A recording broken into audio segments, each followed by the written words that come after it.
yuhassinul aqwala. Jadi kejujuran niku menjaga ucapan. Artinya begini, wong sing jujur niku mesti ucapane dipercaya nopo. Berbeda dengan orang-orang yang suka nopo, suka berbohong. Makanya dikatakan falkati bugeru makbulin kalamuhu ngindallahi wa ngindal khalqi. Orang yang terbiasa berbohong itu sulit dipercaya. Di sisi Allah juga tidak dipercaya, di sisi manusia juga tidak dipercaya. Berbeda dengan orang-orang yang jujur. Orang-orang yang jujur itu pasti ucapannya dipercaya. Maka berusaha menjadi orang yang jujur ketika sampai memahami bahwa asidku yuhasinul aqwal. Jadi kejujuran itu menjaga ucapan. Atau ada banyak hadis ataupun athar ataupun dawuh-dawuh ulama yang menjelaskan tentang fadilah kejujuran. Kayak sampean itu kan mengaku senang karo Kanjeng Nabi kan, mengaku mencintai baginda Nabi. Di antara sifat Kanjeng Nabi sing paling menonjol itu apa? Jujur. Sikun. Jadi Kanjeng Nabi ini orang yang paling jujur. Makanya diriwayatkan mulai dari Kanjeng Nabi itu bisa berbicara sampai Kanjeng Nabi itu meninggal dunia itu tidak pernah sekalipun berbohong. Kita meniru 100% itu berat itu. Sampai itu 1 hari, orang usah 1 hari 1 malam, 1 hari saja berapa kali berbohong, baik yang disadari atau yang tidak disadari. Nah, ketika ketidakjujuran atau kebohongan ini sudah menjadi kebiasaan, itu sulit dihilangkan. Itu sulit dihilangkan. Ketidakjujuran itu kan sifat yang tercela. Makanya jangan dibiasakan. Jangan membiasakan diri untuk berbohong. Yang selama ini sering berbohong dikurangi setahap demi setahap, karena merubah secara total itu sulit. Apalagi berbohong dengan orang tua ini bahaya. Terhadap ibu berbohong, kepada ayah berbohong ini berbahaya. Ketika sampai karo bapak ibu nebe gelem ngelombo, apalagi dengan orang lain, apalagi dengan teman-teman semua. Makanya hati-hati. Kuncinya sederhana, ketika sampai itu ingin dipercaya, jadilah orang yang jujur. Apalagi di situ dikatakan asidku awalus sangat hati. Jadi kejujuran itu adalah awal daripada keberuntungan, baik di dunia ataupun di akhirat. Di zaman akhir ini yang sulit itu kan kejujuran. Yang mahal itu kejujuran. Jarang tuh wong sing jujur. Iya kan? Sampai buat wong jujur itu loh sulit. Makanya saya tanya sampai itu termasuk orang yang jujur atau tidak? Kira-kira loh. Kira-kira itu orang yang jujur atau orang yang pembohong? Sampai itu kira-kira orang yang jujur atau orang yang pembohong atau pendusta? Kira-kira yang bisa menjawab sampai itu, sampai bisa mengakui atau tidak, itu saja.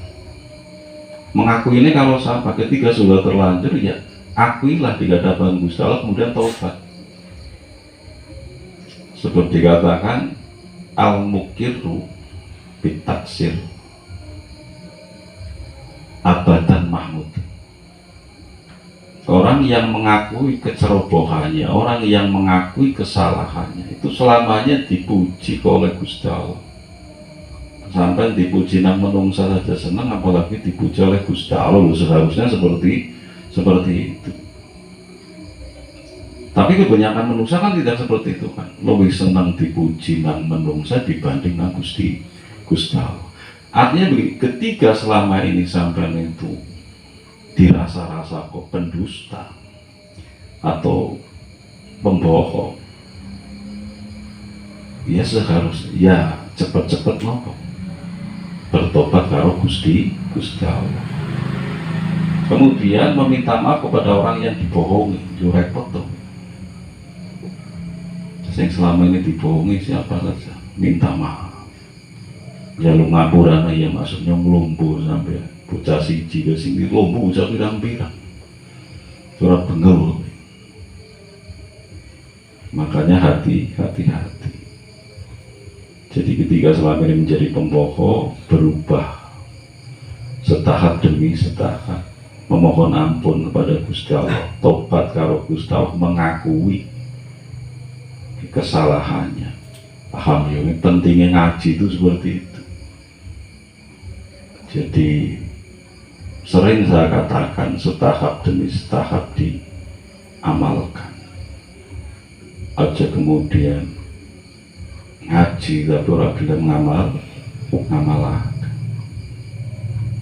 Dikatakan kan begini, kamu itu dikatakan orang yang memiliki ilmu ketika kamu itu mengamalkan ilmu tersebut. Dan mengamalkannya ditafsiri lillahi ta'ala karena Gusti Allah. Dan ketika kamu mengamalkan ilmu tersebut, faida ngambil tabihi karena al-ilmu laka, kamu baru dikatakan orang yang memiliki ilmu. Jadi makanya pernah saya katakan ilmu itu ketika tidak diamalkan itu hanya sebatas wawasan, pengetahuan yang tidak memiliki manfaat terhadap orang yang memiliki. Dalam penjelasan yang lain itu kan dikatakan orang yang memiliki ilmu yang tidak diamalkan itu seperti apa? Seperti pohon yang tidak berbuah, tidak ada artinya sama sekali kan seperti. Dawit ora berbuah, tidak ada artinya. Begitu juga ilmu yang tidak dimanfaatkan itu tidak ada arti. Makanya diingati, faida ngambil tabihi karena al-ilmu laka. Ketika kamu mengamalkan ilmu tersebut, maka kamu dikatakan orang yang berilmu, ngadip, menguasai pengetahuan. Jadi wong sing pinter niku penting. Karena semua yang sampean lakukan itu harus didasari ilmu. Itu kan berdasar dengan ilmu agar benar, supaya apa yang dilakukan itu benar. Dan orang ya repot. Makanya tidak cukup sampai itu hanya duduk mendengarkan, memaknai, tanpa kemudian sampai itu mempelajari lagi, tanpa sampai itu mutolak akhlak. Belajar yang proporsional, karena sampai itu kan apa? Sampai itu pelajar. Jangan sampai belajar kemudian melalaikan kewajiban yang lain. Ataupun kebalikan, karena sampai melakukan ibadah atau aktivitas yang lain sampai ibadahnya itu kemudian sampai belajarnya itu terbengkalai. Si proporsional tuh, si passing sedang. Makanya ada kaidah yang mengatakan utlubul ilma tolaban layaduru bil ibadah wa butuloha ibadatan nopo jenis lata duru bil ilmi. Maksud apa? Silahkan kamu belajar dengan cara apapun, tapi jangan sampai melalaikan ibadah. Begitupun sebaliknya, silakan sampai beribadah, tapi jangan sampai melalaikan untuk belajar atau menuntut ilmu. Contohnya begini, sampai bengi belajar sinau seumpamanya sampai larut malam, sehingga ketika subuh tidak bisa bangun sampai orang subuh. Itu namanya belajar tapi mengabaikan ibadah. Ya jadi apa? Begitu juga apa? Ubudullah kan ibadatan latat dulu. Silahkan sampai beribadah, tapi jangan sampai melalaikan menuntut ilmu. Sampai wiridan, sholat tahajud di waktu malam sampai waktu subuh. Giliran ngaji subuh kerainan, atau giliran ngaji subuh orang makan, bergabar subuh ngantuk. Ini namanya ibadah, tapi melalaikan kewajibannya dalam menuntut ilmu. Ya ada di mana? Maka agama itu senantiasa mengajarkan sesuatu itu proporsional, pas, seimbang anaknya. Utrubul ilma tolabat layaduru bil ibadah wa budulloha ibadatan lataduru bil ilmi. Belajarlah, tuntutlah ilmu, tapi jangan sampai mengganggu aktivitas ibadah. Silahkan beribadah, tapi jangan sampai mengganggu aktivitas menuntut ilmu. Seharusnya seperti itu. Begitu juga seumpamanya wong wis berkeluarga, memiliki tanggungan nafkah untuk keluarganya, bengi digunakan nganggo ibadah full sampai subuh, sehingga apa, mangsane kerja lesu, ngantuk dan lain sebagainya, sehingga tidak bisa maksimal. Ini ya percuma. Silahkan ibadah, tapi sekiranya siang hari tidak mengganggu aktivitas.